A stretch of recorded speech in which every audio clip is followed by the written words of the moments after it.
कल हल्द्वानी को जलाया गया और आज बरेली को सुलगाया गया।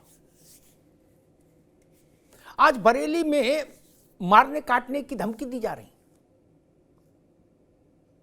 मौलाना तौकीर रजा ने हजारों लोगों को सड़क पर उतार दिया।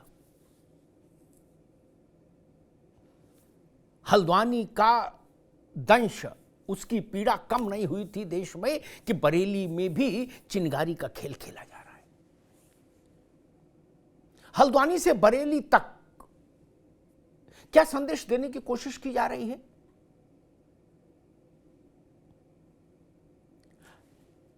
बरेली में उत्तराखंड के मुख्यमंत्री को अपशब्द कहे जा रहे हैं। प्रधानमंत्री के लिए बदजुबानी हो रही है। सड़क पर कहा जा रहा है कि जो बुलडोजर चलाएगा हम उसको मार देंगे, काट देंगे। और कलकत्ता में ऐलान हो रहा है कि योगी आदित्यनाथ अगर कल बंगाल आएंगे तो हम उनका घेराव करेंगे, उनको काले झंडे दिखाएंगे। बोले क्यों? बोले ज्ञान वापी में पूजा कैसे शुरू करा दी, ज्ञान वापी में पूजा बंद करो। मौलाना कह रहे ज्ञान वापी में पूजा भाजपा ने नहीं शुरू कराई, अदालत के आदेश पर हुई है भाई मौलाना साहब। लेकिन मूल प्रश्न ये कि हल्द्वानी से बरेली तक ये अग्निपथ क्यों बनाया जा रहा है? इसके पीछे की डिजाइन क्या है? हल्द्वानी में समस्या क्या थी? हाई कोर्ट के आदेश पर एक अवैध मदरसे को हटाने के लिए गया था नगर निगम। पुलिस पर हमला हो गया, थाना फूंक दिया, सरकारी गाड़ियां फूंक दी। 100 से ज्यादा पुलिसकर्मी घायल हुए, पुलिसकर्मी 100 से ज्यादा घायल हुए। सरकारी अधिकारियों को जान बचाना मुश्किल पड़ गया। ऐसी स्थिति पैदा कर दी। सुनने में आ रहा है कि हल्द्वानी में जो कुछ हुआ है तांडव, उसके पीछे पीएफआई का तार कहीं जुड़ा हुआ है। ये सुनने में आ रहा है। क्या इस हिंसा के तार बाहर तक है? ये समझना होगा। और हल्द्वानी में वही इलाका है जिस इलाके में रेलवे ने जब अपनी संपत्ति अतिक्रमण से मुक्त करानी चाहिए थी, अपनी जमीन, तो 50,000 लोगों ने सड़क पर उतरने का फैसला किया था और अल्लाह अकबर का नारा गुंजा दिया था। क्या सरकार को बंधक बनाने की कोशिश हो रही है? क्या प्रशासन को भयभीत करने की, धमकी देने की स्थिति पैदा की जा रही है? बरेली में मौलाना तौकीर रजा विवादित कामों के लिए, विवादित बयानों के लिए जाने जाते हैं। वो कह रहे हैं कि हम मार देंगे, काट देंगे जो बुलडोजर चलाएगा। बुलडोजर अदालत के आदेश से चलेगा। तौकीर रजा किसको मार देंगे और कैसे मार देंगे? कोई घर की खेती है? कानून का राज है। तौकीर रजा ने कहा, ऐलान किया था कि जुम्मे की नमाज के बाद हम गिरफ्तारी देंगे, और आज वो गिरफ्तारी देने चले, हजारों लोग सड़क पर उतार दिए। अफरा तफरी की स्थिति बन गई बरेली में। क्या चुनाव नजदीक है लोकसभा का? क्या इस सब के पीछे चुनाव का कोई मसला है? क्या उत्तर प्रदेश की कानून व्यवस्था को चुनौती देने का दुस्साहस किया जा रहा है? और अगर हां, तब फिर गंभीर स्थिति है और सरकार को इसको उतनी ही गंभीरता से इसका प्रतिकार करना चाहिए। बरेली के ईदगाह मैदान से उत्तर प्रदेश सरकार के इकबाल को चुनौती नहीं दी जा सकती, शासन के इकबाल को चुनौती नहीं दी जा सकती, ना बरेली के ईदगाह मैदान से और ना हल्द्वानी के उस इलाके से। अभी शाम को पुष्कर धामी, मुख्यमंत्री उत्तराखंड, हल्द्वानी में है और आज हल्द्वानी में बुलडोजर खूब चला। जहां दिखा अवैध निर्माण ध्वस्त हुआ है। होना चाहिए। सरकारी जमीन, सार्वजनिक उपयोग की जमीन आप कब्जा कर लेंगे। नमाज घर बना दिया, मदरसा बना दिया, फिर तमाशा बना दिया। अरे बना लिया, जब हटाने की बारी आई तो शांति से हटने दीजिए, तो आप मारने काटने पर आमादा हो जाएंगे। इसलिए मुझे लगा इस गंभीर विषय पर चर्चा होनी चाहिए कि हल्द्वानी से बरेली तक और बरेली से कोलकाता तक डिजाइन एक ही है, क्यों?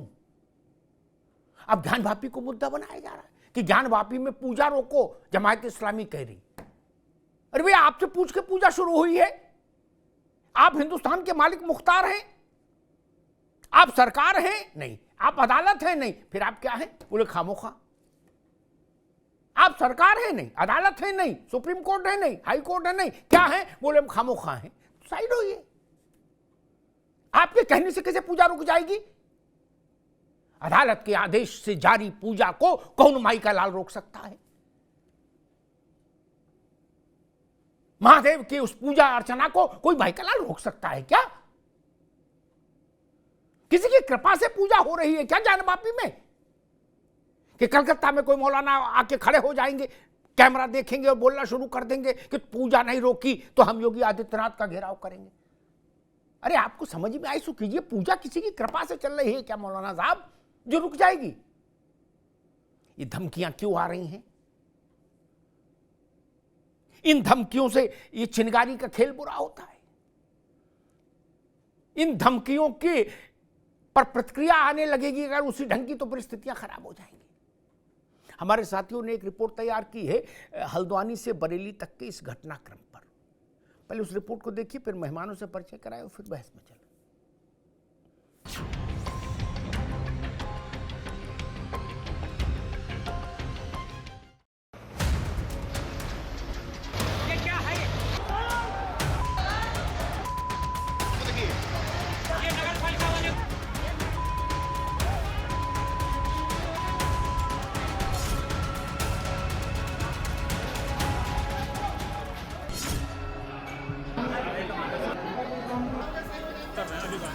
अभी तत्काल अन्य कंपनियां पुलिस की और केंद्रीय बलों की भेजी जा रही है। सभी से शांति बनाने का हमने अपील की है। आखिर किसकी नजर लगी है देवभूमि उत्तराखंड के अमन चैन को? हिंसा, हुड़दंग और हंगामे के हालात से अब तक हलकान हुई है हल्द्वानी।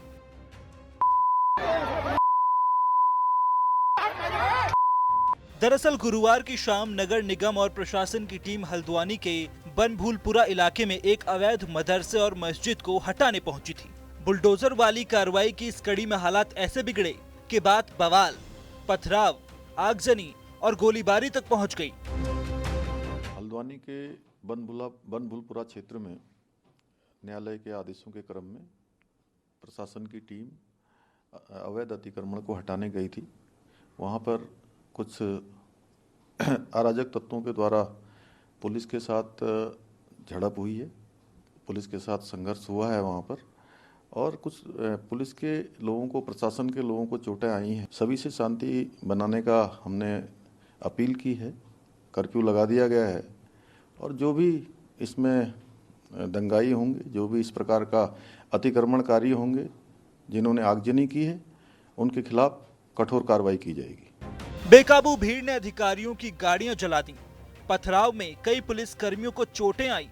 पुलिस कर्मियों को छिपकर जान बचानी पड़ी। हालात इतने बिगड़ गए कि पुलिस को इलाके में कर्फ्यू लगाना पड़ा।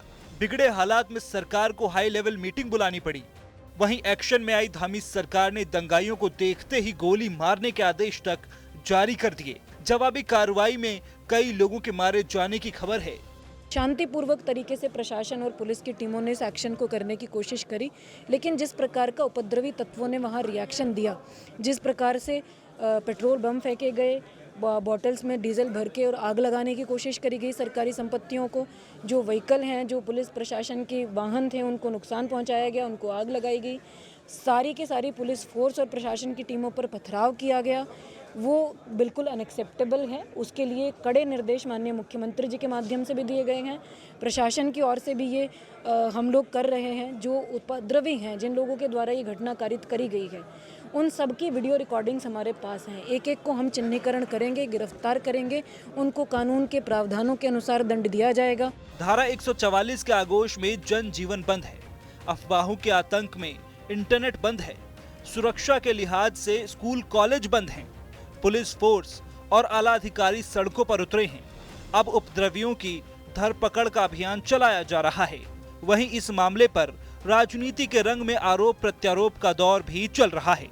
नहीं देखिए, तो बहुत बड़ी चूक है प्रशासन और जो प्रशासनिक अधिकारी हैं जिनका बड़ा उतावलापन है, क्योंकि अभी वो जब कोर्ट अप्रोच जिन लोगों ने करा था उन्हें 14 तारीख की डेट उनके पास थी, लेकिन जल्दबाजी में और बिना कॉन्फिडेंस में लिए हुए वहाँ के जो लोग हैं, जो मौजूद लोग हैं, जो उनके मौलाना लोग हैं, अगर उनको कॉन्फिडेंस में लेके बात करी जाती है, आप एकदम वहाँ पहुँच जाते हैं और बिना इन्फॉर्मेशन के और ऐसी कार्रवाई को अंजाम दिया। लेकिन अनुचित हुआ जो भी हुआ, आज आज़ादी के बाद से आज तक कभी हल्द्वानी शहर में ऐसा हमने कभी नहीं देखा। तो बड़ा काला दिन है, बड़े दुख का विषय है और बड़ा जो पूरी चीज़ हुई उसमें मेरे को बहुत दुख है। और जितने भी पुलिसकर्मी हो, आम जनमानस के जो लोग हैं, जिनको भी इंजरीज हुई हैं, जो भी परेशान है, मेरी संवेदना उनके साथ चिंताजनक है। लेकिन इस प्रकार के उपद्रवियों से वहाँ उत्तराखंड की सरकार और वहाँ की पुलिस प्रशासन निपट लेगा और इस प्रकार की घटनाओं के लिए जो दोषी होंगे उनके खिलाफ कार्रवाई वहाँ की सरकार करेगी। वहाँ हल्द्वानी में हालात बिगड़े हैं तो इधर यूपी के बरेली में जेल भरो आंदोलन की हुंकार भरी गई। मौलाना तौकीर रजा की तकरीर, ये आप भी सुनिए। बुलडोजर तुम हमारे घर पे चला दोगे, हम अंधे और बहरे बने बैठे रहेंगे। अब किसी बुलडोजर को बर्दाश्त नहीं किया जाएगा। सुप्रीम कोर्ट अगर संज्ञान नहीं ले रहा है तो हम अपनी हिफाजत खुद करेंगे। हमें कानूनी अधिकार है, अगर हमारे ऊपर कोई हमलावर होता है तो हम उसको जान से मार दें, यह हमें कानूनी अधिकार है। बहरहाल उत्पात अराजकता के आलम में बदहवास हैं उत्तराखंड की वादियां और हलकान है हल्द्वानी। इन हालात में सवाल यही है कि आखिर हल्द्वानी का गुनहगार कौन? सवाल ये भी है आखिर हल्द्वानी से लेकर बरेली तक चिंगारी के खेल की वजह क्या है? आप अतिक्रमण हटाओगे तो हम गोली चलाएंगे, बम चलाएंगे, हिंसा फैलाएंगे, वाहनों में आग लगा देंगे, पुलिस के लोगों को घायल कर देंगे। कोशिश तो प्राण लेने की होगी, ये उनका भाग्य है कि बच जाए तो घायल होकर बच जाए। आप बुलडोजर चलाओगे तो मौलाना तौकीर रजा कह रहे हैं, और तौकीर रजा कोई छोटे मोटे मौलाना नहीं है, आला हजरत दरगाह से जुड़े हुए हैं, आला हजरत के वंशावली से जुड़े हुए हैं। वो कह रहे हैं हम जान से मार देंगे। गनीमत है वो संपुट नहीं बोला, सरतन से जुदा, सरतन से जुदा, वो जो रिदम में गाते हैं। नहीं, स्थितियां बरेली से हल्द्वानी, हल्द्वानी से बरेली तक तनाव के बीच में घूम रही हैं। मेहमानों साहब का परिचय करा दें।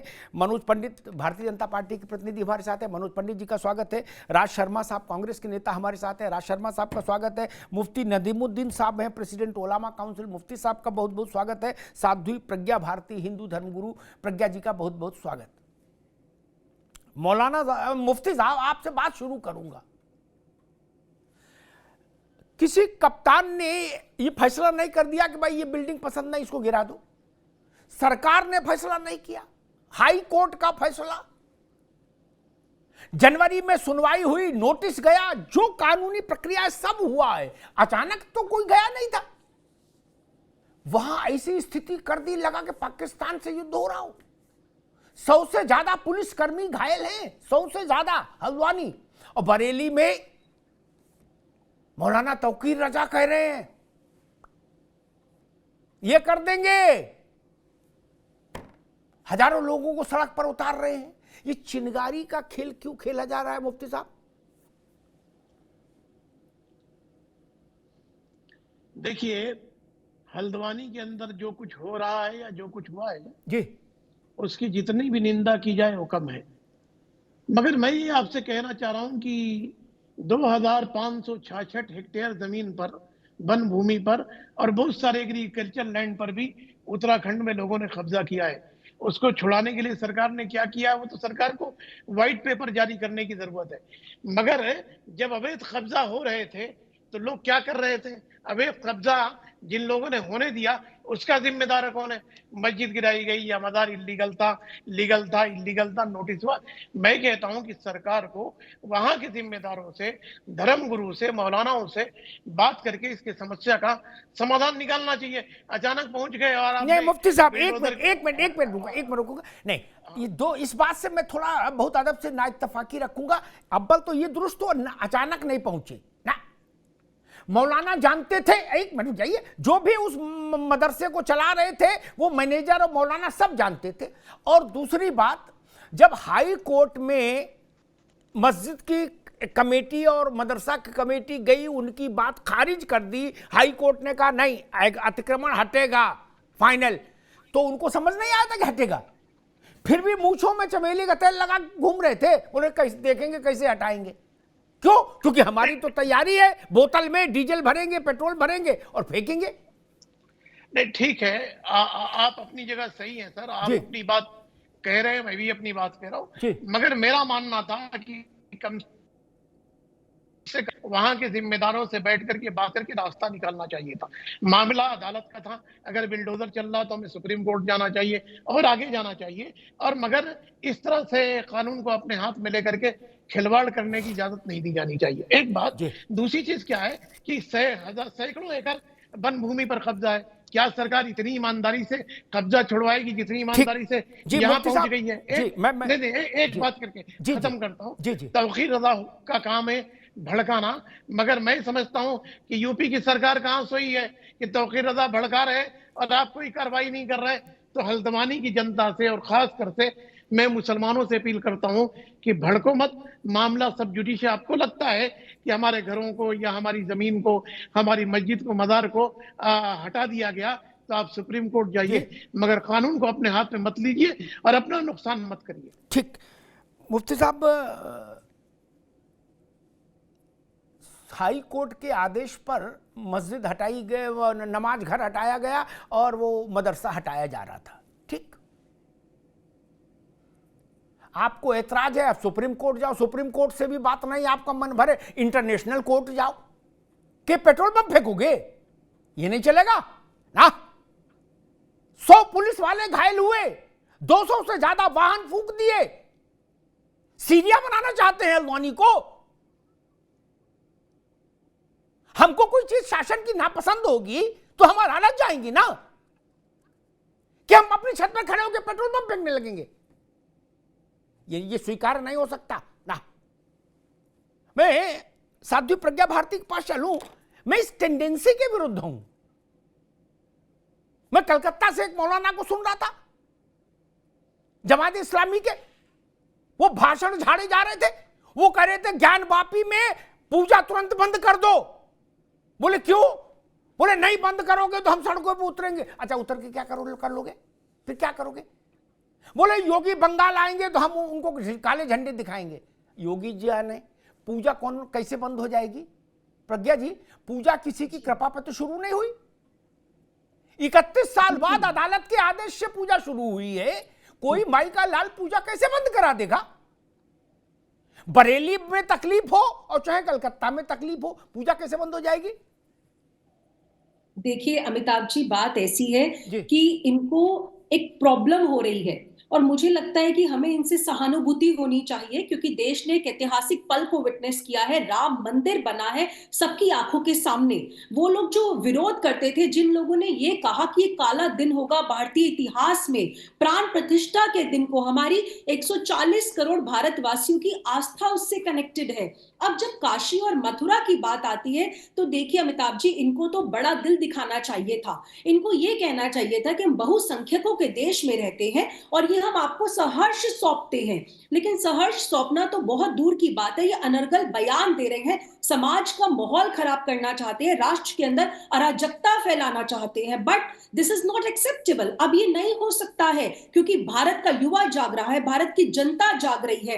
अभी देखिए, ये जो अभी ये जो हल्द्वानी में हमने घटना देखी है, ये हल्द्वानी की घटना क्या है? यूसीसी बिल पास हुआ अभी विधानसभा के अंदर, और उसका एक रेपरकशन इसे मैं कह सकती हूँ, क्योंकि ये जो मुफ्ती साहब बात कर रहे हैं शायद इनको पूरी नॉलेज नहीं है। 30th की वीडियो जारी की है डीएम नैनीताल ने, वंदना जी ने, और उन्होंने दिखाया कि 30 तारीख को ड्रोन फुटेज है जिसके अंदर कोई भी पत्थर नहीं रखे हुए हैं छतों के ऊपर, लेकिन अचानक से छतों के ऊपर पत्थर आ जाते हैं। 30 तारीख को लीगल नोटिस दिया जाता है। सरकार इंक्रोचमेंट के एरिया पे ऐसे ही नहीं चले जाती और मन किया कि चलिए आज इसको हम उखाड़ देते, ऐसा नहीं होता मुफ्ती साहब। यहाँ पर प्रॉपर कार्यवाही होती है। 30 तारीख को लीगल नोटिस दिया गया था, लेकिन उनको पता था कि पुलिस आएगी और ये जो इंक्रोचमेंट की जमीन है इस पे बुलडोजर चलाया जाएगा, इसलिए उन्होंने क्या किया, महिलाओं का सहारा लिया। अमिताभ जी आप देख रहे होंगे फुटेज के अंदर, आप भी दिखा रहे टीवी 9 के माध्यम से, बार बार महिलाओं को, बच्चों को, बुजुर्गों को आगे कर दिया, उनको ढाल बनाकर।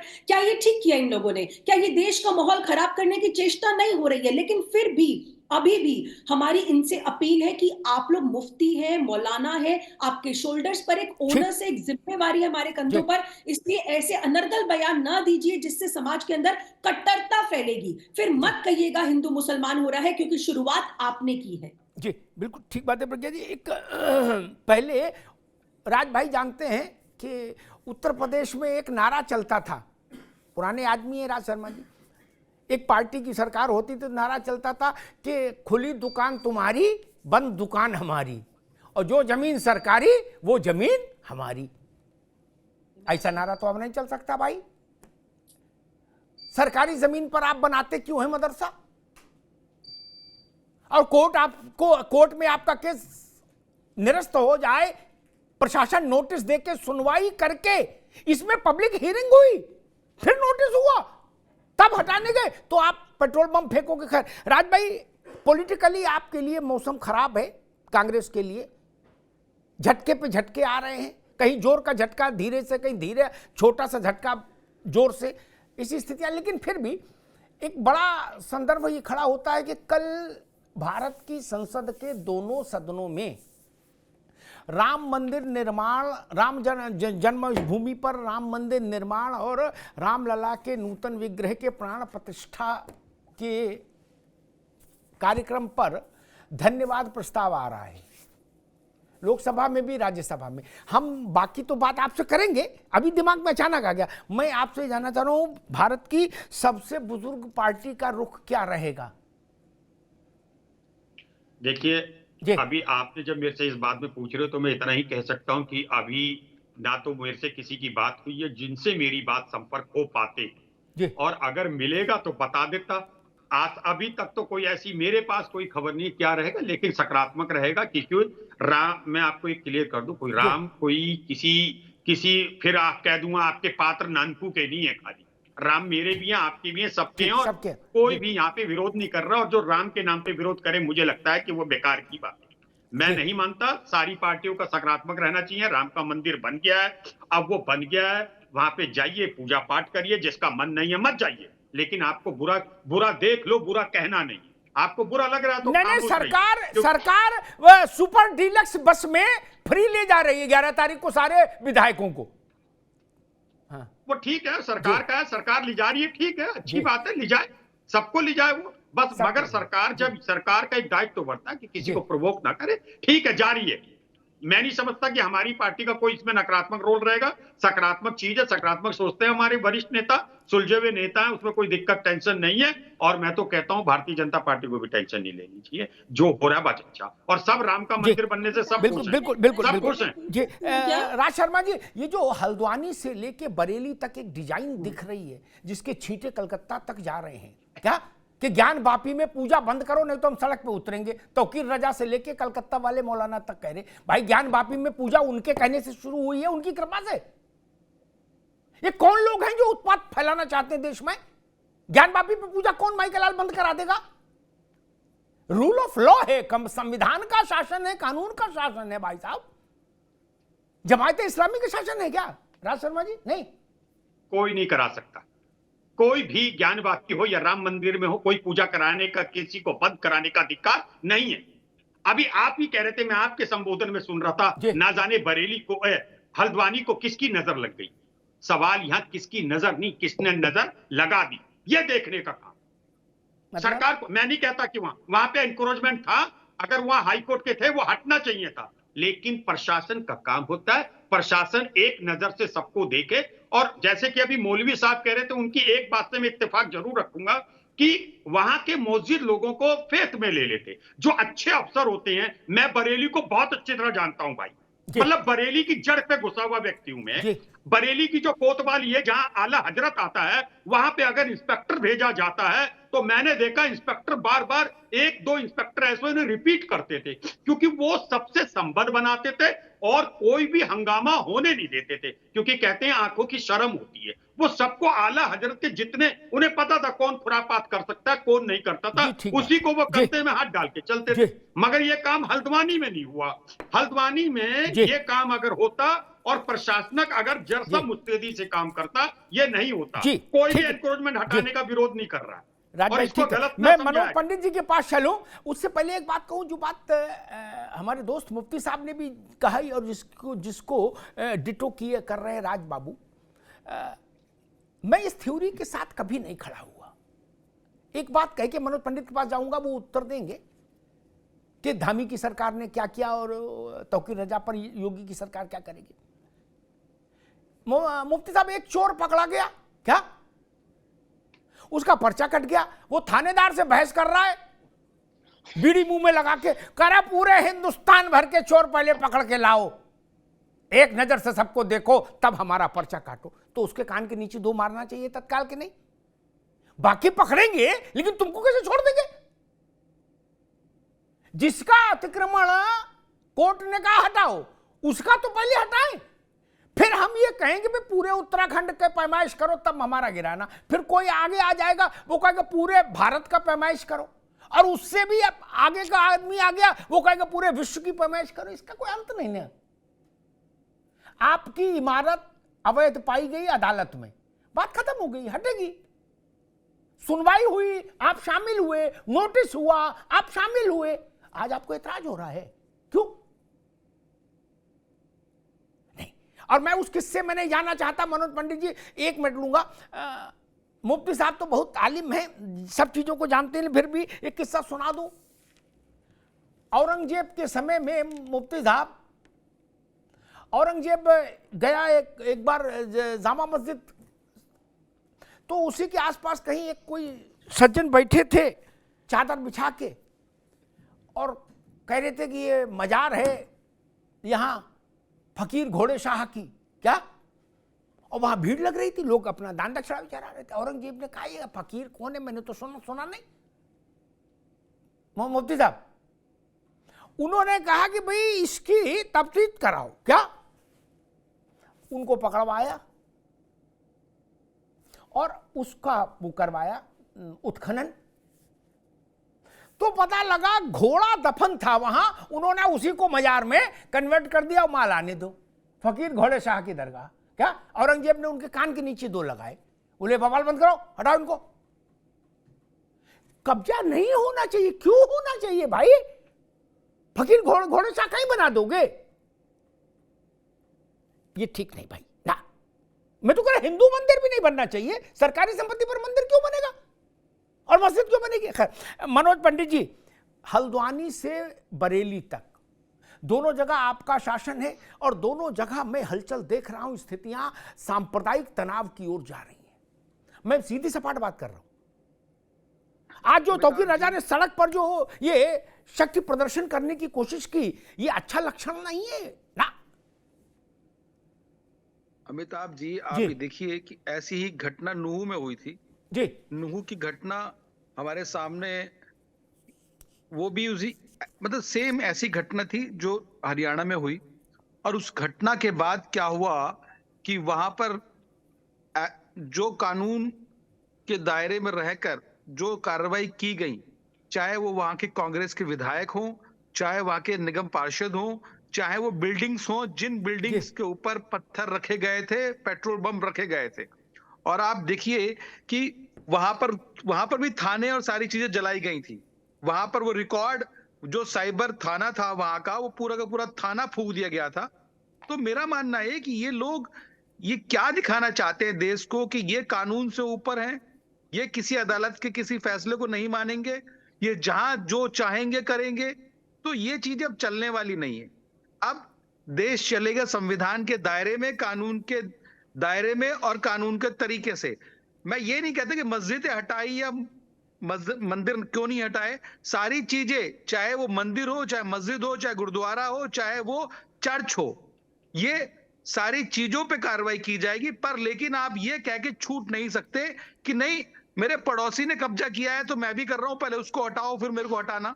ये कोई तरीका थोड़ी है। मौलाना साहब पढ़े लिखे व्यक्ति हैं और मौलाना साहब ऐसी बातें करेंगे तो ये बात गले उतरने वाली नहीं है।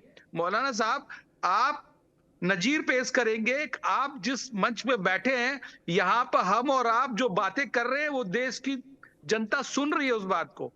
हमारी बात और आपकी बातों का असर होता है लोगों पे।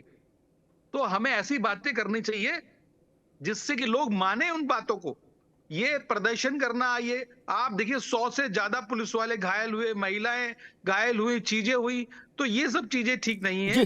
ये बिल्कुल गलत बात है। देश कानून से चलेगा, संविधान से चलेगा, और जब आप इस देश में रहते हैं तो आपकी जिम्मेदारी बनती है कि उस कानून और संविधान का पालन आप भी करें।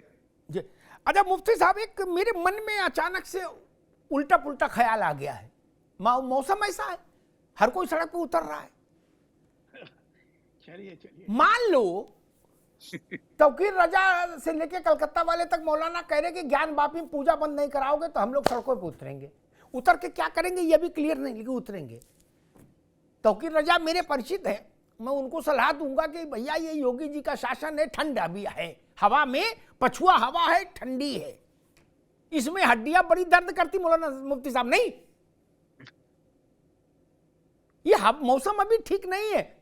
खैर, मैं कह रहा हूं मान लीजिए कल को 10,000 आदमी, हाइपोथेटिकल है मुफ्ती साहब, मैं चाहता नहीं हूं लेकिन कल बात कह रहा हूं, 10,000 आदमी मथुरा में सड़क पर उतर आए कि ईदगाह में आना जाना बंद करो, काम काज बंद करो, सब कमेटी के दफ्तर में ताला लगाओ, क्या मंदिर में मिलाओ इसको भी, क्या नहीं तो हम सड़क पर उपद्रव करेंगे। तो क्या स्थिति बनेगी मुफ्ती साहब? नहीं, ज्ञान वापी में पूजा बंद करो, नहीं तो हम कलकत्ता में बवाल करेंगे। बताइए ज्ञान वापी और कलकत्ता में कितनी दूरी है? क्या मान लीजिए 10,000 आदमी मथुरा में बेड़मी पूरी और जलेबी का नाश्ता करने के बाद सड़क पर उतर जाए और कहीं ईदगाह बंद करो, तो क्या होगा मुफ्ती साहब? देखिए सुनिए, एक बहुत मशहूर कहावत है जी कि बासी कढ़ी में उबाल नहीं होता। अगर कढ़ी बासी हो जाए तो उसके अंदर उबाल नहीं होता। ये नारा सैयद शहाबुद्दीन ने भी दिया था, चलो बाबरी मस्जिद बचाए, क्या बचा पाए? क्या बाबरी मस्जिद गिरती रही और कहते नहीं कारवां गुजर गया और गुबार देखते रहे कारवां गुजर गया, गुबार देखते रहे। तो मैं कहता हूं कि तौकीर रजा हो या कलकत्ता के जो कोई मौलाना हो, सो कॉल्ड मौलाना, आजकल मौलानाओं की भी दुकान बहुत सारी बंद हो गई है। कुछ तो अपनों ने बंद कर दिया, कुछ शायद योगी ने बंद कर दिया, एक अलग बात है। मगर मैं कहता हूं, ईमानदारी से मैं कहता हूं, और इसको आप गंभीरता से लीजिए मेरी बात को, बीजेपी भी गंभीरता से ले, और आप एक बहुत बुद्धिजीवी भी हैं और ज़हीन पत्रकार हैं। देखिए दो बातें, मैं एक PhD किया हुआ फॉरेन में मैं पढ़ा हूं और मैं देश को बहुत करीब से समझता हूं, देश की संस्कृति को। बीजेपी की नजर में मुसलमान विलन है और मुसलमानों की नजर में बीजेपी विलन है। अगर ये दोनों ऐसे चलेंगे तो देश का बहुत नुकसान होने वाला है। बीजेपी को भी चाहिए कि सो कॉल्ड मौलानाओं को निकाल करके डायरेक्ट बात करे, और मुसलमानों के बुद्धिजीवियों को भी चाहिए कि बीजेपी के विलन बना करके नहीं, बल्कि शासक के तौर पर हम प्रजा राजा की हम बात करके समस्या का समाधान निकालें। अब ईमानदारी से मैं बीजेपी को एक सलाह दूंगा कि एक व्हाइट पेपर आप जारी करें कि कितना इलीगल इंक्रोचमेंट को आपने बर्खास्त किया है इसी देश के अंदर। आप रोड पे चले जाइए, सैकड़ों, जैसा आपने फर्जी मजार बताए, बहुत सारे मन्नत पूरी कराने के लिए फर्जी मजार है और आलीशान कोठियां मुजावरों ने बना लिया। हमको तो मैसर नहीं, मिट्टी का दिया भी घर पीर के बिजली के चिरागों से है रोशन। तो हमको मालूम है जन्नत की हकीकत क्या है, हमें मालूम है। मगर मैं कहता हूं कि बहुत सारे, सुप्रीम कोर्ट ने भी कहा कि अनथराइज्ड कॉलोनियां हैं उनको बर्खास्त करो, मगर बर्खास्त नहीं कर पाए। ASI की रिपोर्ट है कि भाग्य लक्ष्मी मंदिर जो चार मीनार के पास है इलीगल है, उसी में जाकर के अमित शाह पूजा किए, उसी के अंदर जाकर के योगी पूजा किए। आंध्र प्रदेश हाई कोर्ट ने भी कहा इलीगल है, तो क्या उसको हटाएंगे? तो मैं कहता हूं ये बात समन्वय की है, बातचीत करके कोई रास्ता निकालिए, देश को बारूद के ढेर पर मत खड़ा करिए। ये देश में अगर हिंदू का नुकसान या मुसलमान का नुकसान होता है तो वर्ग का नुकसान नहीं, देश का नुकसान होता है, जिसे हमें बचने की जरूरत है। बिल्कुल। मौलाना साहब पहले एक मिनट मनोज भाई यार, साध्वी प्रज्ञा जी, मेरा प्रश्न वही जी, काशी में, मथुरा में आपने कहा ज्ञान वापी में पूजा बंद नहीं होगी तो हम सड़कों पर उतर आएंगे, और मौलाना कलकत्ता के मौलाना जमात उलेमा इस्लामी के जो है उन्होंने ये एक कॉल दी कि बीजेपी के मंत्रियों का घेराव करो जहां मिले। क्यों? क्योंकि ज्ञान वापी में पूजा हो रहा है। अरे बीजेपी ने पूजा कराई, जो घेराव उनका करो। खैर, मैं ये कह रहा हूं कल को मस्जिदों में नमाज बंद करो, इसको लेके लोग सड़कों पर उतरने लगे तो ये तो सीधी लड़ाई की स्थिति बन जाएगी देश में। नहीं,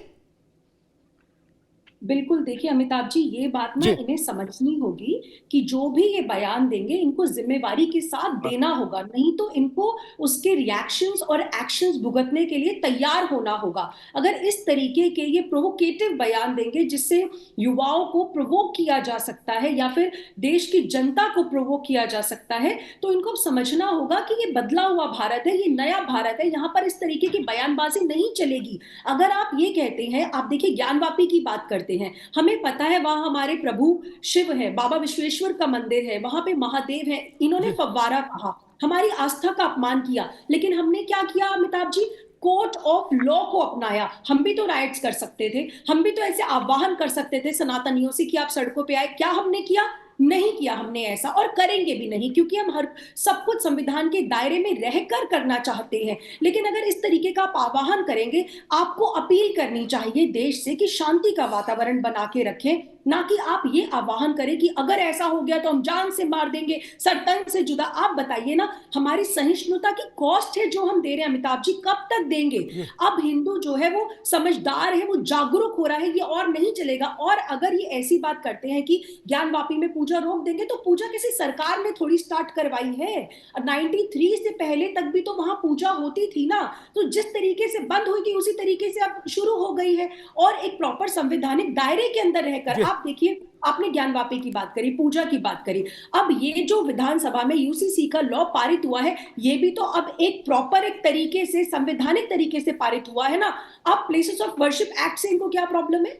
तब प्लेसेस ऑफ वर्शिप एक्ट का ये लोग वो देते हैं, हवाला देते हैं, तो फिर प्लेसेस ऑफ वर्शिप एक्ट को भी नहीं मानना चाहिए ना इनको। आप समझ रहे हैं मैं क्या कहना चाह रही हूँ? अमिताभ जी, ये डबल स्टैंडर्ड दिखाता है, ये हिपोक्रेसी का नेचर है जिससे इन्हें बाहर आना होगा। और एक बात और, कांग्रेस के यहाँ पर प्रवक्ता बैठे हुए हैं, कार्ति चिदम्बरम की कल एक स्टेटमेंट आई है अमिताभ जी, आपने भी सुना होगा, उन्होंने कहा कि Uttarakhand is test lab on Hindutva Iran. अब आप बताइए, ये उसी पार्टी से बिलोंग करते हैं जो हिंदुत्व को किससे कंपेयर करती है? वो सब मानसिक तो नहीं, कल की स्टेटमेंट है अमिताभ जी, कल की स्टेटमेंट है, इस पर क्या कहेंगे आप मुझे बताइए? यूसीसी पूछ लूंगा राज भाई से, हालांकि राज भाई तो सुलझे हुए आदमी है, लेकिन अब उनका कंट्रोल नहीं ना सब पर।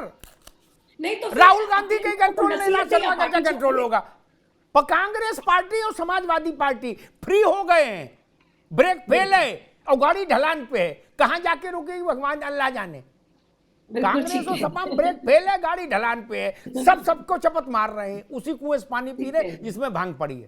खैर, मैं एक बात कहता हूं, मेरी बात को सब लोग तस्दीक करेंगे, यहां ना करें तो मन में करेंगे। 31-32 साल पहले राज भाई एक टेलीफोन आया लखनऊ से, बोले ज्ञानवापी में पूजा बंद कर दो, हिंदुओं की एंट्री बंद कर दो, लोहे का बैरिकेड लगा दो। लिखत पढ़त में कुछ नहीं आया, लगा दिया। मान लीजिए बनारस में उसके अगले दिन 10,000 आदमी सड़क पर उतर जाते और भिड़ जाते और बैरिकेड गिरा देते और पूजा शुरू कर देते, तो क्या होता? क्या 10,000 आदमी को गोली मार देंगे? नहीं ना। ऐसा तो देश जनरल डायर की भी औकात नहीं थी। फिर क्या होता? लेकिन ऐसा नहीं किया भारत के बहुसंख्यक समाज ने। वो अदालत गए, मुकदमा दायर करके आए और 33 साल मुकदमा लड़ा। आज कलकत्ता वाले कह रहे हैं कि ज्ञानवापी पूजा बंद कराओ और नहीं तो बीजेपी वालों घेराव करो। राज शर्मा जी, ये क्या, ये तो फिर वातावरण विषाक्त हो जाएगा। नहीं, कोई नहीं कुछ कर रहा है, ये सब बातें हैं, हवा की बातें हैं, इसमें कोई अच्छा, दिक्कत फर्जी नहीं है। और मैं आपसे कह रहा हूँ किसका फोन आया किसका था ये कोई नहीं है। जी, हर चीज होनी चाहिए, रिटर्न पे होनी चाहिए। भारतीय जनता पार्टी तो ना जाने, मैंने पहली बार देखा है। मैं साध्वी जी से भी एक बात कहूं, मुझे इनकी एक बात पे आपत्ति है कि इन्होंने कहा अब हिंदू बदल चुका है। मैं सन 2014 में पैदा नहीं हुआ, मैं मेरी एक उम्र है, मैं तब से बदला हुआ था। मैं सन 2014 के बाद नहीं बदला हूं। हिंदू बदला हुआ नहीं है, हिंदू जैसा था वैसा है। अब नहीं बदला कि हिंदू बदला। और मुझे एक नहीं समझ आती कि आखिर कौन किसका विरोध कर, राम मंदिर का या ज्ञान वापी का, कौन विरोध कर रहा है? कोई नहीं विरोध कर रहा है। और दो चार अभी मौलवी साहब कह रहे हैं, अरे ये हजारों लोग सड़क पर ये बरेली में डिस्को कर रहे हैं, क्या कर रहे हैं? बंद कर दो जी, अरे बंद कर दो। और मैंने वो भी देखा है, या आज से 15 साल पहले, या डीआईजी का नाम भूल रहा हूं, बरेली में उन्होंने तौकीर साहब को बुलाया कोतवाली में, कहा या तो कल कुछ करना मत या मैं आपको जेल डाल दूंगा। यह कोतवाली की बात है। 41 गाड़ियां तब थी, कहा इसमें बैठाल के ले जाएंगे। ठीक, देखिए प्रशासन पे ताकत होती है। ठीक है राज भाई, ठीक है, ठीक, बिल्कुल ठीक है, बिल्कुल ठीक है। मैं एक बात हल्ला करने दे रहे। ठीक, राज भाई एक मिनट, एक मिनट। मैं तो बड़े धर्म संकट, मनोज बाबू बड़ा धर्म संकट फंस गया। तो कि रजा मेरे परिचित, राज शर्मा जी भी मेरे परिचित। अब ये ऐसे ये लोग भड़का देते हैं, उत्तेजित कर देते हैं। 370 हटा के दिखाओ, माँ का दूध पिया है तो हो गया काम। अयोध्या मंदिर बना के दिखाओ, माँ का दूध पिया, बन गया मंदिर। अब ये कह रहे कि सजा दे के दिखाओ। काहे को ठंड में तौकीर रजा के लिए मुसीबत पैदा करोगे भाई? देख तो चुके आप क्या क्या हो सकता है। अब भी कोई नजीर बाकी है समझने के लिए? तौकीर रजा सुनेंगे तो बुरा मान जाएंगे, राज शर्मा हमारे लिए क्या व्यवस्था कर रहे हैं टीवी बैठ के। योगी जी सुन लेंगे, पता लगा क्या से क्या स्थिति हो जाए। मुफ्ती साहब नहीं, मेरी चिंता ठंडा भी ज्यादा है, इसलिए रुक जाओ। ये अभी की कह रहे, हम कह रहे ठंड ज्यादा है, अभी हाथ पैर ज्यादा दर्द करेंगे। पंडित जी मैं अच्छा जानता हूं मनोज जी। ठीक ठीक, मनोज पंडित जी, मसला वही मैं कह रहा हूं। हर क्रिया की, एक मिनट रुकिए राज भाई, हर क्रिया की एक प्रतिक्रिया होती है क्या? चरण सिंह जी को, जैसे चरण सिंह जी को भारत रत्न मिला, उसके 5 मिनट क्रिया हुई, 5 मिनट के भीतर प्रतिक्रिया हुई। जयंत ने कहा अब किस मुंह से मना करूं, दिल जीत लिया मेरे आका। नहीं तो हर क्रिया की एक प्रतिक्रिया है क्या? और अब तो डोला रे डोला सिंड्रोम हो रहा है देश में। नीतीश बाबू डोल चुके, जयंत डोल चुके, उद्धव आधा डोल चुके, आधा डोलने वाले हैं, सुखबीर बादल 75% डोल चुके हैं, कल तक पूरा डोल लेंगे। और राज भाई कह रहे कुछ नहीं बदला। बताओ, अच्छे बदल रहे हैं और राज बाबू कह रहे कुछ बदल नहीं रहा है। मनोज पंडित, राज भाई की मजबूरी है। मैं राज भाई जिस पार्टी को रिप्रेजेंट कर रहे हैं बैठ के, इन्हें बोलना ही उसके पक्ष में है और कोई विकल्प है नहीं। और रही बात, दूसरी बात मेरी सुनिएगा, देखो राज बाबू उनकी बात राज भाई सुनो तो सही। अरे भाई आप ज्ञानी पुरुष हैं, आप मेरी बात तो सुने। आप, मैं बताऊं कि देखिए बहुत कुछ बदला इन 10 सालों में, देश बदल गया। आप तो कहाँ रह रहे हैं, आप देखिए तो सही। कहाँ बदल गया देश? कहाँ बदल गया देश? नहीं अरे बताओ, कहाँ नहीं बदला, आप मुझे बताइए क्या कैसे बदलेगा? अच्छा, बदलने की परिभाषा क्या है आप मुझे बताइए, बदलने की डेफिनेशन बताइए, क्या डेफिनेशन है बदलने की? कैसे बदलेगा? जो बोला है वो करके दिखाया है राज भाई, गाली देता है, जो बोला है वो करके दिखाया है। ये दम भारतीय जनता पार्टी में है, इसके अलावा कहीं नहीं। आप ये देखिए। आप नहीं देते किस? अच्छा आप बताइए, आप लोग किस पे बात करते हैं? आज रोजगार बताइए, आप क्या दिया आपने रोजगार? नहीं, अरे आप बताइए क्या बात, कैसे आप? अच्छा, ये जो बरेली में हो रहा है इससे रोजगार मिलेगा, और जो हल्द्वानी में हो रहा है इससे रोजगार मिलेगा? ये फैक्ट्री लगाने का काम चल रहा है क्या? कोरोना से किसने मर मना जाता किया है। आपको? शर्म नहीं हर आती आप चीज में लोगों बात को? करेंगे हम बदल लोग, गया। पर लेकिन क्या मतलब आप है? सच्चाई को, कुछ नहीं आप मतलब। बिल्ली झूठ कबूतर बोल वाली रही है। मत करो पंडित जी। देश की जनता बिल्ली सुन ने रही है आंख बंद कर कि ली, धर्म पे जीत कबूतर रहे ने हो। आंख बंद कर ली, देखो ये तो देश सोचा बिल्ली धार्मिक गायब हो गई। प्रवृत्ति का है। गायब नहीं हुई, जिस दिन बिल्ली आप वही भगवान थी। का नाम लेना आप बंद कर बिल्ली दोगे, कबूतर का, आपको पूछने वाला कोई नहीं। रोजगार आप की बात ऐसा करो, कोई चैलेंज ऐसा आ रहे कोई आ रहे प्रावधान ना सुविधा दो की जो बात कि करो। जो जनता के सामने कुछ नहीं दिखे ही ना। स्वास्थ्य सुविधा में क्या आप किया बिल्ली आपने? कबूतर वाली क्या बात कर रहे हैं। आप शिक्षक पूरे क्या नहीं दिया? सब कुछ दिया पूरे हैं। है। आप अरे बताइए, आपके शिक्षक पूरे 370 लेके हैं। देख लीजिए, पहले राम मंदिर बताओ, लेके देख रोजगार दे लीजिए, दिया। ट्रिपल वो झूठ तलाक को बोल रहे लेके हो। देख लीजिए, मैं फिर सारे कहता, किसी भी इस मुद्दे देश पे की बात आत्मा। कीजिए, अरे हम हर आपने मुद्दे देश पे को बात करने को आत्मसात नहीं तैयार हैं। किया। पर आपने लेकिन शिक्षक को आपको आत्मसात नहीं किया। 130 साल ठीक, पुरानी ठीक, पार्टी को ये सोचना एक पड़ेगा। एक मिनट दोनों लोग रुकिए, दोनों लोग रुकिए भाई, दोनों लोग रुकिए, दोनों की आवाज रुकिए। राज भाई ने कहा कि धर्म पर लोग जुड़ रहे हैं राजनीति में, उनकी इस बात से, एक मिनट को भाई, अच्छी बात बोल रहा हूं ना इत्तफाकी। आज मेरी भाव मुद्रा कतई टकराव की नहीं है, आनंद की है, और दुखी हूं घटनाओं से। मैं ये नहीं समझ पा रहा, चंद्रबाबू नायडू 360 डिग्री घूमे, धर्म का विषय नहीं है, शरणागत हो गए आके भाजपा के। ठीक, उद्धव आधा घूम चुके हैं, आधा बाकी है, धर्म तो नहीं है वहां। नीतीश बाबू धर्म से तो नहीं आए, वो पुजारी तो है नहीं किसी मंदिर में, क्या अच्छे अच्छे घूम रहे हैं, और जो पूरा नहीं घूम रहा वो घूमने की तैयारी में है भैया। अभी तो वैलेंटाइन डे दूर है और राजनीतिक वैलेंटाइन चालू है। ये तो देखो, ऐसा सियासी वैलेंटाइन कभी भारत ने नहीं देखा। नरसिंह राव जी का लड़का मुफ्ती साहब, क्या बेटा,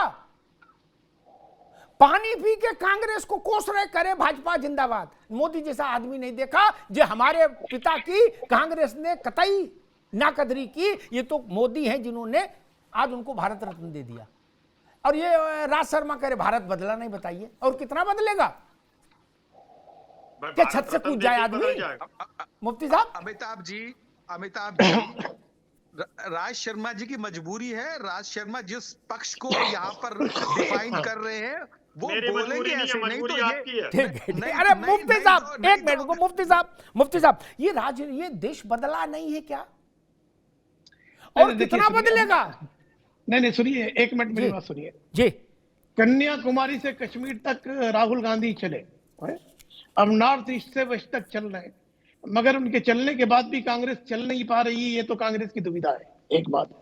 दूसरी बात क्या है, ममता की भी ममता बरसाते मोदी जी पर, ये नहीं कह सकते, मगर डोला रे डोला पूरा अगर और डोलाना है तो मैं कहता हूं कि बाला साहब ठाकरे को भी मोदी जी अगर भारत रत्न दे दे तो पूरी तरह उद्धव जी भी चले जाएंगे। नहीं, वो विनय रत्न के आ रहे हैं, वो विनय रत्न के आने को आ रहे हैं। सुनिए, एक बात है। दूसरी बात क्या है कि अखिलेश भी कब पाला बदलने पता नहीं। और अभी आप देखिए साउथ के अंदर क्या हुआ, साउथ में नायडू और जगन मोहन रेड्डी दोनों बीजेपी पर सवारी करने के लिए तैयार है। अब बीजेपी देख रही कि हमारा फायदा नायडू के साथ है या जगन के साथ है। नायडू तो बैगन के थाली के बैगन है। हमारे पास जो है हैदराबाद का एक कहावत है, थाली का बैगन है, कभी इधर कभी उधर। मगर बात तो सीधी है कि मोदी ने पूरी तरह से कांग्रेस से लेके अपोजिशन को हिंदुत्व के पीठ पर ला करके बैक फुट पे डाल दिया है। खेल भी नहीं पा रहे और खेल बिगाड़ भी नहीं पा रहे। एक तरफ रेवंत रेड्डी हमारे सीएम कह रहे कि मैं जाकर के यहाँ अयोध्या में राम मंदिर में पूजा करूंगा, राहुल गांधी भाग रहे। तो मैं समझता हूं कि कांग्रेस की नीति से चोर को चोरी करने के लिए बोल रही है और बादशाह को खुश रखने के लिए ये पॉलिसी है। यही पॉलिसी कांग्रेस को ठीक है मुफ्ती साहब, मैं साध्वी प्रज्ञा भारती के पास चलूंगा। प्रज्ञा जी, एक कहावत है उत्तर प्रदेश में, कहा भी ना जाए सहा भी ना जाए। क्या कांग्रेस उस स्थिति में आ गई कि क्या कहे और क्या सहे? देखिए अमिताभ जी, भाई नरसिंह राव का परिवार भाजपा ही हो गया। वो कह रहा है कि मोदी से अब बड़ा अच्छा नेता कौन हो सकता है?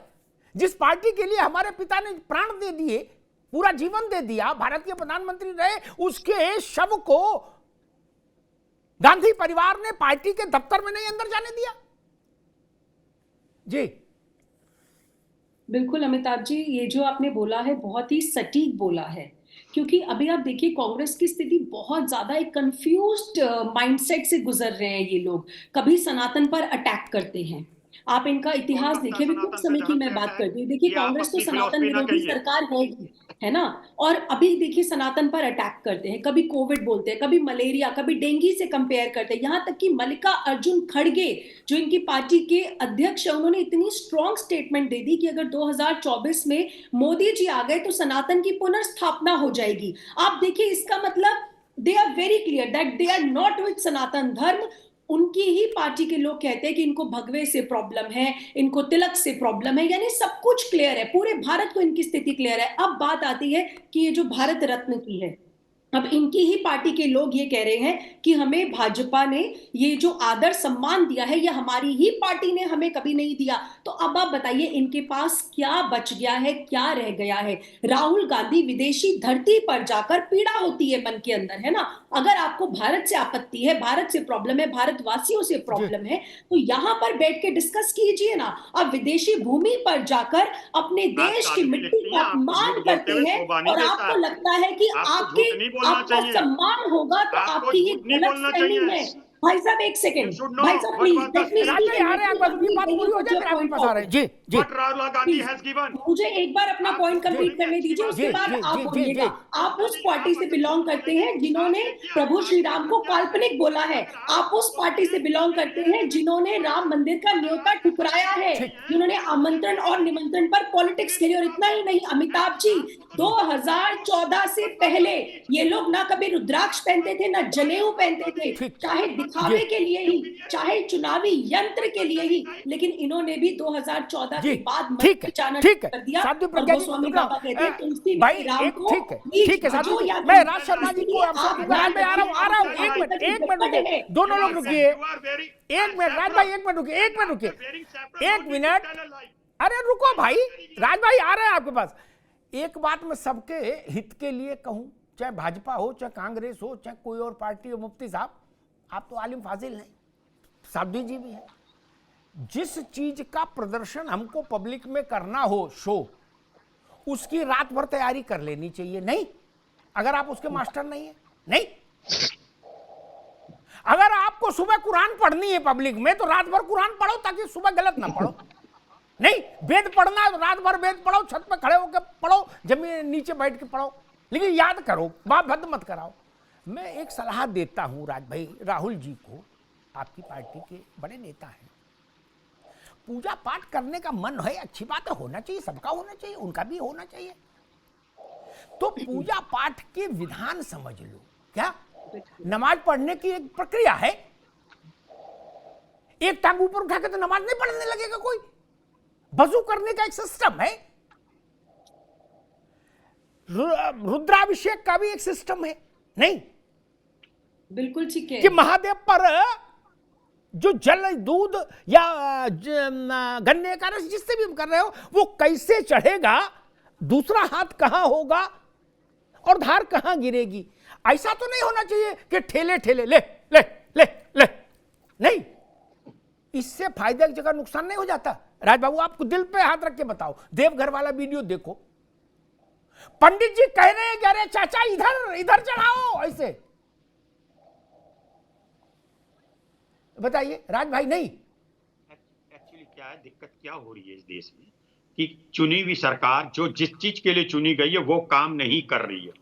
मुझे आपत्ति है, मैं एक बात कहना चाह रहा हूं, मैं राहुल जी पे नहीं जाऊंगा, लेकिन प्रज्ञा जी मैं आपसे रिक्वेस्ट करता हूं, आफ्टर वेयरिंग उनका जवाब दूंगी, अमिताभ जी आप मुझे जवाब देने का मौका दीजिएगा प्लीज। और गुस्सा नहीं होना है, बिल्कुल गुस्सा नहीं होना है, गुस्सा होना नहीं है। आप झूठ ना बोलिए, मुझे इतना बता दीजिए, राहुल जी ने फौरन मैं क्या कहा था, पूरी स्पीच आपने सुनी है? आपने सुनी है तो मुझे बता दीजिए, अधूरे में मत बोलिए। अगर आप गलत बोलेंगी मुझे दुख पहुंचेगा। आप साध्वी हैं, अरे मैं पंडित आदमी पूजा पाठी हूँ, पॉइंट बोलिए। आप बताइए क्यों गलत बोल रही? आप पार्टी मत बनिए, Why you're becoming a अच्छा, party? चलिए एक बात करती हूँ मैं आपसे। भाई साहब सुनिए, मैंने आपकी बात सुन ली, विद ऑल ड्यू रिस्पेक्ट। अगर ये राम मंदिर का कार्य आपकी पार्टी करती, अगर उदयनिधि स्टालिन, प्रियंक खड़गे, मल्लिकार्जुन खड़गे, राहुल गांधी सनातन पर अटैक नहीं करते, तो आज हम आपकी पार्टी को बधाई दे रहे होते, आज मैं आपको साधुवाद देती। लेकिन सुनिए भाई साहब, आपकी पार्टी ने बार बार अपमान किया है मेरे प्रभु श्री राम का। आपकी पार्टी ने बार बार सनातन धर्म पर अटैक किया है, और इसीलिए मैंने कहा और फिर से कहती हूँ, बदला हुआ भारत है, ये नया भारत है, न ये राम का अपमान सहेगा, न सनातन धर्म का अपमान सहेगा। और आप भी ये बात समझ लीजिए, जो सनातन धर्म का अपमान करेगा, भारत की जनता उसका अपमान करेगी, उसको नकार देगी, और वही आपकी पार्टी के साथ है। नकारा गया है, भारत की जनता ने नकारा आपको। राहुल जी का बयान दिखाइए। ठीक है राज भाई, आगे मुफ्ती साहब आएंगे, अभी मैं मनोज जी के पास चलूं। ठीक है राज भाई, एक मिनट मनोज जी के पास चल रहा होगा। एक मिनट आप ठहरिए, नहीं, एक मिनट रुको राज बाबू, एक मिनट एक बात आई थी, आ रहा हूं, दोनों क्या बात। एक बात आई थी, हमारे मित्र राज जी ने पूछा कि राहुल गांधी का बयान दिलाओ, कोई याद दिलाओ।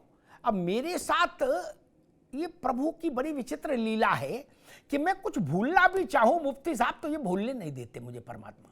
क्या कोई गूगल साथ नहीं रखता, कोई साधन नहीं, कोई कागज पत्तर नहीं रखता, ऐसा लगता है वो दिमाग में फेंक देते हैं कि अब ये लो। क्या नेहरू जी के वंश का युवा, अब तो खैर युवा नहीं, युवा से थोड़ा आगे है राहुल जी, वो मैं समझता हूं, हो सकता किस मुद्रा में कह गए, मैं उन पर कोई बहुत आक्षेप नहीं करना, लेकिन उनका एक बयान था जिससे वो भाग नहीं सकते कि लोग मंदिर जाते हैं चप्पल चोरी करने और लड़की छेड़ने। कोई मूर्ख आदमी भी ऐसा बोलेगा कि लड़की छेड़ने मंदिर जाते हैं? अच्छा आप मंदिर गए, फिर अभी आप भी मंदिर होके आए, ऐसा बयान काहे को तो जो गले में पड़ जाए। मंदिर नहीं, हम तो कोई मुझसे ये कहे कि मस्जिद भी लोग लड़की छेड़ने जाते हैं तो भी मैं बुरा मानूंगा, गुरुद्वारा किसी के लिए कहे, ये कोई भाषा है? और जिन लोगों को वोट की राजनीति करनी है उनको तो जुबान पर एक्स्ट्रा एहतियात रखना चाहिए। सावधानी हटी, दुर्घटना घटी। मनोज पंडित जी, आप कुछ कहना चाह रहे थे? जी अमिताभ जी, स्थिति क्या है, राज भाई पूरी परिस्थितियों को डाइजेस्ट नहीं कर पा रहे हैं। डाइजेस्ट इसलिए नहीं कर पा रहे हैं कि जो गठबंधन बनाया, जो चीजें बनाई, वो आज कहीं ना कहीं इनके साथ नहीं है। इनको लग रहा है कि ये हो क्या गया, समझ नहीं, पूरी प्रक्रिया नहीं समझ पा रहे। आप ये देखिए, नरसिम्हा राव इधर भाग रहे हो, 80 सीटें जीत रहे हो। अरे भाई, हम कटोरा लेके घूम रहे हो। आपको याद है जब देखो राज भाई, सुनिए, और आपको मध्य प्रदेश में चुनाव हो रहा था, तब आपने क्या बोला? 80 जीत रहे हो, विधायक नहीं, 80 जीत रहे हो, हमने फिर भाग रहे हो। तैयारी की है, किसी विधायक को नहीं उठने देंगे। माहौल बना मैंने दिया आपको डिबेट में एक बात इतना बोली थी राज गंदा भाई, माहौल बना दिया आपको मनोज याद भाई हो कि विधायक मुझे उठाने सब की याद जरूरत है। नहीं पड़ेगी राज भाई। हाँ, जनता वही गुंडा खुद ऐसा फैसला देगी बात सुनिए ना, आपको कि किसी विधायक को उठाने की जरूरत नहीं पड़ेगी। अच्छा क्यों जा रहे हो? विधायक तो नहीं उठाना पड़ा, के आगे झुक गए, मैं क्या करूं? राजभर एक जी के आगे विधायक तो झुक उठाना गए, नहीं पड़ा, और आज के आगे फिर झुक आपको गए, डिबेट में सब बता क्यों रहा हूं झुक गए राज भाई। बताओ? अरे बताओ क्यों झुक गए? जो अरे पंडित जी नहीं तो बता दो, 80 सीट ला रहे हो, कहां पे झुक गए? आप मुझे बताइए, कहां झुक गए? कहां झुके? कटोरा लेके नहीं घूम रहे हो? कहां झुके? कटोरा लेके नहीं घूम रहे हो, बोलिए। नहीं, हम क्यों कटोरा लेके घूमे? कटोरा लेके तो आप घूम रहे हो, आपके नेता। आप कटोरा लेके क्या, आप तो पूरा कढ़ाया लेके घूम रहे हो। नहीं, देखिए मेरी बात सुनिए राज भाई, और मोदी जी की 40 मिनट की डिबेट करा दो, अगर आप में हिम्मत हो। चैलेंज है, डिबेट बुद्धिमान व्यक्ति से होती है राज भाई। अरे भाई डिबेट ठीक है, अब लड़ो नहीं, डिबेट का लड़ो नहीं, दोनों को मेरा व्यक्ति से होती दोनों है, मित्रों जो को मेरा डिबेट प्रणाम। करने रुक जाइए, समय कम है, मैं एक आखिरी टिप्पणी मुफ्ती साहब से लूंगा। मुफ्ती साहब, क्या आपको ये नहीं लगता कि अब वो समय आ गया कि मुस्लिम्स के बीच से सकारात्मक सोच वाली लीडरशिप बाहर आए और मंच पर जो अभद्र लोगों ने कब्जा कर रखा है, अल्ल बल्ल बोल के उत्तेजना फैलाने वाले लोगों ने, वो लोग मुसलमानों का नुकसान कर रहे हैं, ये बात मुसलमानों को बताने के लिए निकले वो समझदार लोग, मुस्लिम लीडर। नहीं देखिए सुनिए, मुसलमानों में शऊर आया है, मगर मीडिया उन्हीं को जगह देती है जो भड़काते हैं लोग। मीडिया संजीदा मुसलमान स्कॉलर को तो टीवी में जगह नहीं देती है और आते भी नहीं। हम जैसे लोग सिवाय आपके 1-2-4 शो में जाते, हम लोग भी बहुत कमाते हैं। मगर मैं बात बताता हूँ जाति जनगणना की, कांग्रेस कैसे कैसे कंफ्यूज हो रही है। कांग्रेस कह रही कि जाति जनगणना की बात कर रही है, इंदिरा ने उसकी जी ने मुखालिफत किया, नेहरू जी ने मुखालिफत किया। एक जमाने में नारा था कांग्रेस का, न जात पर न पात पर मोहर लगेगी हाथ पर। इंदिरा जी की बात पर, इंदिरा जी की बात पर राजीव गांधी ने 90 में पार्लियामेंट में बोला था कि मैं मंडल कमीशन का विरोध करता हूं। ये राजीव गांधी ने बोला था। आज जो है, हाँ बोला था। आज राहुल गांधी जी कह रहे हैं कि जातिगत जनगणना होनी चाहिए। 1952 के बाद 2024 में जो कांग्रेस की सरकार बनी है, 1952 से लेकर के यूनाइटेड आंध्रा, बाद में 2014 से तेलंगाना का गठन हो गया। आज कैबिनेट में एक मुसलमान मिनिस्टर नहीं है, ये रेवंत रेड्डी की सरकार में। और राहुल जी जाकर के मुस्लिम यूनिवर्सिटी में कहते हैं कि देश में एक दिन मुसलमान जो है प्रधानमंत्री बनेगा। 7% जो है तेलंगाना में रेड्डी हैं, 7%। रेवंत रेड्डी सीएम बन गए, 4-5 जो है मिनिस्टर बन गए। और मल्लू विक्रमा भट्टी एक दलित है जिसकी 16% आबादी है। 30 साल से मुसलसल जो है कांग्रेस को लेकर के चला, मेहनत किया, उसको इसलिए सीएम नहीं बनाया गया कि वो दलित है। तो कांग्रेस की मानसिकता निहायती जर्जर है।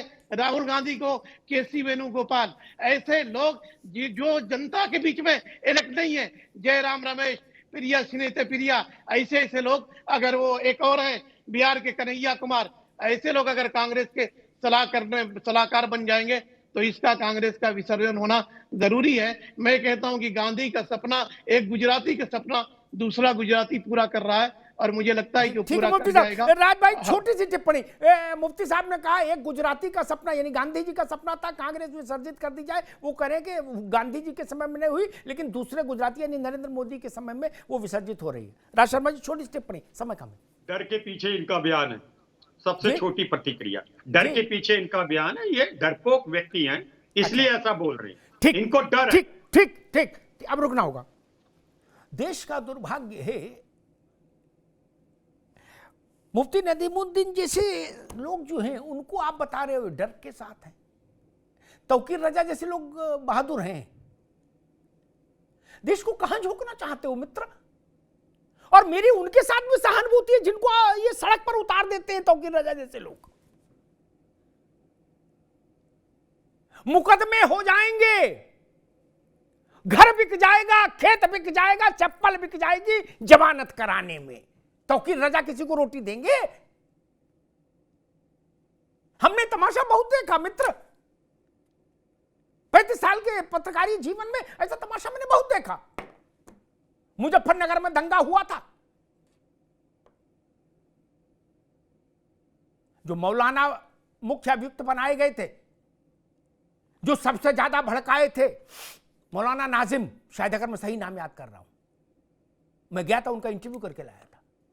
उनको दंगा काल में ही जेट सिक्योरिटी मिल गई थी अल्लाह का नाम लेके, हैं? और 30 पुलिस वालों के साथ वो सरसों के तेल की मालिश करा के धूप में लेटे थे। क्या गरीब मर गया था, गर्भवती स्त्रियों का गर्भ गिर गया, घर जल गए, जानवर फूंक दिए गए जिंदा। मैंने देखा मुजफ्फरनगर, कौन माइकल लाल गया था वहां मदद करने, अब भाषण सब दे रहे हैं। कोई गया था? नहीं ना। मौलाना नजीर, हाँ मौलाना नजीर का जलवा अफरोज हो गया, लेकिन रज्जाक और अब्दुल का बर्तन भाड़े बिक गए। आज तक मुकदमे झेल रहे हैं, आज तक मुफ्ती साहब हैं, बर्तन भाड़े बिक गए, चप्पल बिक गई, फिर भी अदालतों में धक्के खा रहे हैं। मैंने देखा कांग्रेस गई, समाजवादी गए, उनकी मदद तो नहीं, बसपाई गए नहीं। फिर मैं फिर कहता हूं, घड़ी की सुई को ठीक दिशा में रखो। ये बात जो कही साध्वी प्रज्ञा ने या मनोज पंडित ने, ठीक कही। इसको इसलिए मत लीजिए कि भाजपा ज्यादा सीटें जीत रही है। देश बदल गया है मित्र, बदल गया है। अब बनात वाला नहीं चलेगा, जियाउर रहमान अंसारी नहीं चलेगा। मैंने कल कहा था सुप्रीम कोर्ट ने शाहबानों पर फैसला दिया, मुफ्ती साहब को याद है। राजीव गांधी ने उसको लोकसभा में लाके टर्न डाउन किया। बनात वाला बोलने खड़े हुए, बनात वाला ने कहा राजीव जी तेली और तमोली से कुरान का वो करवाओगे व्याख्या तो ऐसा ही होगा। लो, उन्होंने सुप्रीम कोर्ट के जजों को तेली तमोली बता दिया है, और कांग्रेस ताली बजा रही थी। ये करेंगे। देश बदल गया है मित्र, जान लीजिए, और बदलना चाहिए। और मैं तो कहता हूं विश्वास की बात है, मानना ना मानने की स्वतंत्रता है, लेकिन ना देखिए जिस दिन से रामलला का विग्रह, प्रज्ञा जी, जिस दिन से रामलला का विग्रह अपने मंदिर के गर्भगृह में आया, प्राण प्रतिष्ठा नहीं 18 से, तब से भारत के घटना चक्र को देख लीजिए। क्या अभी महीना नहीं हुआ है प्राण प्रतिष्ठा को। मुझसे एक सज्जन कह रहे थे, वो कह तो मजाक में रहे थे, लेकिन ठीक है, हास्य बोध है, उसी रूप में लीजिए। उन्होंने कहा कि कांग्रेस के लोग कह रहे थे, दिग्विजय सिंह वगैरह, राज भाई, कि बहुत गलत मुहूर्त में रामलला की प्राण प्रतिष्ठा हो रही है। तो हमसे एक नेता कह रहे थे कि भाई साहब वो सही कह रहे थे, जो कुछ पोटली में था वो भी जा रहा है कांग्रेस की। क्या मुहूर्त गलत ही निकला उनके लिए तो भाई। भुनी हुई एक राजा नल की कथा आती है, उनका भाग्य विपरीत दिशा में गया। मनोज पंडित जी, राजपाट चला गया, जेवर चला गया, तीर तलवार सब चली गई, अपनी पत्नी के साथ नदी किनारे आ गए। मुफ्ती साहब बोले मछली पकड़ के ले आते हैं, तुम चूल्हा जलाओ यहीं कंडा, और इसी मछली भून खा लेंगे और कुछ नहीं। फिर बोले अच्छा भून तो ली है, तब तक नहा के फिर खाते हैं। देखा क्या मछली भुनी हुई मछली नदी में वापस भाग गई। क्या इंडिया गठबंधन के साथ वैसा नहीं हो रहा है? भुनी हुई मछली नदी में भाग रही, ये क्या स्थिति बन रही है? ये राम चक्र है, काल चक्र भी है और राम चक्र भी है। इस देश के मन को समझना जरूरी है। पार्टियां आएंगी जाएंगी, नेता रहेंगे जाएंगे। गोखले तिलक से हमने स्वतंत्रता की लड़ाई शुरू की, गांधी से होते हुए आज तक तो तमाम लोग आए और समय के साथ अपना अपना रोल निभा के चले गए ना।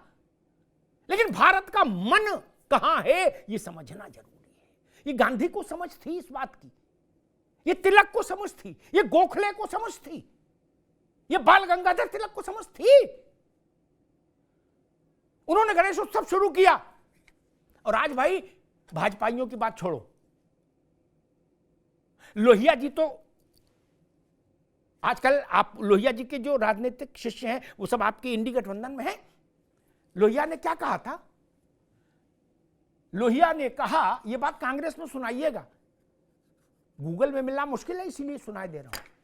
लोहिया ने एक बार कहा मुफ्ती साहब कि बद्रीनाथ से रामेश्वरम 3,500 किलोमीटर की दूरी है दोनों छोरों पर है। बोले चाहे रामेश्वरम में और चाहे बद्रीनाथ में 1 घंटा खड़ा हो जाए व्यक्ति, पूरा हिंदुस्तान उसकी आंखों से गुजर जाएगा। क्या ये भारत है, ये भारत की तासीर है, ये भारत की शक्ति है, इसको समझना होगा। ऐसी कोई दूसरी जगह बता दीजिए जहां 1 घंटा कोई भी आदमी खड़ा हो, पूरा देश का प्रतिनिधित्व करने वाले लोग उसके चेहरे उससे गुजर जाएं दृष्टिपथ से। ये लोहिया ने कहा, मैंने नहीं कहा, मैं तो बहुत छोटा आदमी। लोहिया बड़े आदमी थे, उनका देश में चिंतन था। आपने उस बात को स्वीकार नहीं किया, आप उसे लड़ते हैं बार बार, और जब स्वीकार भी करते हैं तो दबे मन से करते हैं, मजबूरी का नाम महात्मा गांधी बना करते हैं। ये किन लोगों ने कहा था कि राम काल्पनिक है? जिन लोगों ने काल्पनिक कहा वो राम की मूर्ति का ताप देखे, क्या से क्या हो गए देखते देखते। एक वो गाना था, क्या से क्या हो गए देखते देखते। क्या स्थिति बन गई? मैं फिर कहूंगा, हल्द्वानी हो, बरेली हो, कलकत्ता हो, उत्तेजना का दौर छोड़ दीजिए। उत्तेजना से कुछ हासिल नहीं होगा और अब उत्तेजना भी आप नहीं फैला पाएंगे, ये जान लीजिए। आज मेरी अपनी जानकारी है राजबाबू, हल्द्वानी में मुफ्ती साहब सैकड़ों अतिक्रमण हटाए गए, सैकड़ों, कहीं कोई विरोध नहीं हुआ। शासन का इकबाल होता है, हो गया, चला बुलडोजर। कोई माइका लाल वहां ये कहने नहीं गया कि हम गोली मार देंगे बुलडोजर वाले को, नहीं ना। लेकिन आपने 100 पुलिस वाले घायल करा दिए। तौकीर रजा तो गिरफ्तारी होती है, छूट जाते हैं, वो गिरफ्तारी में भी बिरयानी खाएंगे, उन्हें थोड़ा कोई मार रहा है। लेकिन रज्जाक को मुश्किल हो जाएगी। ये जिस दिन भारत समझ लेगा उस दिन ये सड़क पर बंडलिज्म खत्म हो जाएगा, ये उपद्रव और उत्पात खत्म हो जाएगा। मित्र, ज्ञान वापी में पूजा बंद करो, मैं कहता हूं मुफ्ती साहब, ये नारा जो भी दे रहा है वो भारत में चिनगारी का खेल खेल रहा है। ये नारा ठीक नहीं। ज्ञान वापी में पूजा किसी की कृपा से नहीं है और किसी के हुक्म से बंद भी नहीं हो सकती। 33 साल मुकदमा लड़के भारत के सनातन धर्मावलंबियों ने अदालत के आदेश से पूजा का अधिकार पाया है। किसी पार्टी की कृपा है, किसी नेता की कृपा है क्या? यह रास्ता ठीक नहीं। ये करिएगा तो प्रतिक्रिया के लिए आपको तैयार रहना होगा। धरती का नियम है, क्रिया करेंगे तो प्रतिक्रिया के लिए तैयार रहिए, उस रास्ते पर मत जाइए। और मैं तो कहूंगा, कल लोकसभा में, राज्यसभा में राम मंदिर पर धन्यवाद प्रस्ताव आ रहा है। राम सबके हैं, बिना किसी विरोध किंतु परंतु के दोनों हाथ उठाकर भारत की संसद को रामलला के धन्यवाद प्रस्ताव को पारित करना चाहिए और वो कागज रामलला के चरणों तक पहुंचना चाहिए। विग्रह के श्री चरणों में वो कागज रखा जाना चाहिए कि भारत की संसद अपने रामलला को कृतज्ञता के साथ स्मरण करती है। धन्यवाद।